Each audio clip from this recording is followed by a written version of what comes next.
2000 കൊല്ലം യഹൂദന്മാരെ കൂട്ടക്കൊല ചെയ്തപ്പോഴൊക്കെ യഹൂദന്മാരെ രക്ഷിച്ചത് മുസ്ലിങ്ങളാണ്. ഫെഡറൽ റിസർവല്ല 2 ലക്ഷം യഹൂദന്മാരെ കൊന്നൊടുക്കി. അവിടുന്നുള്ള മുഴുവൻ യഹൂദന്മാരെയും മുസ്ലിങ്ങൾ സംരക്ഷിച്ചു. ഹിറ്റ്ലർ 60 ലക്ഷം എണ്ണം തന്നെ കൊന്നൊടുക്കി. ബാക്കിയുള്ള യഹൂദന്മാരെ ജീവനും കൊണ്ട് പാഞ്ഞു വന്നപ്പം രക്ഷിച്ചത് മുഴുവൻ മുസ്ലിങ്ങളാണ്. അമേരിക്കയിലോട്ട് യഹൂദന്മാർ പോകാൻ അവർ സമ്മതിച്ചില്ല. ബ്ലാക്ക് സീ കടന്നു വരുന്ന യഹൂദന്മാരെ ബ്രിട്ടീഷുകാർ സ്വീകരിക്കാതെ 4 കപ്പൽ നിറച്ച് 8000 യഹൂദന്മാരെ ബ്ലാക്ക് സീയിൽ മുങ്ങി മരിക്കേണ്ടി വന്നു. 2000 കൊല്ലം യഹൂദന്മാരെ മുസ്ലിങ്ങൾ സംരക്ഷിച്ചു. അതില്ലാതാക്കാൻ വേണ്ടിയാണ് ബ്രിട്ടീഷുകാര് അതിർത്തി നിശ്ചയിക്കാതെ ഒരു ഇസ്രായേൽ ഉണ്ടാക്കി. ഇസ്രായേലും മുസ്ലിങ്ങളും തമ്മിൽ അടിയുണ്ടാക്കിയത്. എന്നിട്ട് ഇപ്പൊ പത്രം വായിച്ചാൽ വിചാരിക്കുക ഈ യഹൂദന്മാരെ ഉപദ്രവിച്ച മുഴുവൻ മുസ്ലിങ്ങളാണ്. പത്രം വായിക്കുന്ന സാധാരണക്കാർക്കും ചരിത്രം അറിയാത്തവർക്ക് തോന്നിപ്പോകും.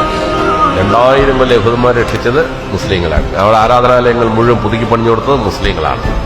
ഇതാണ് ചരിത്രം.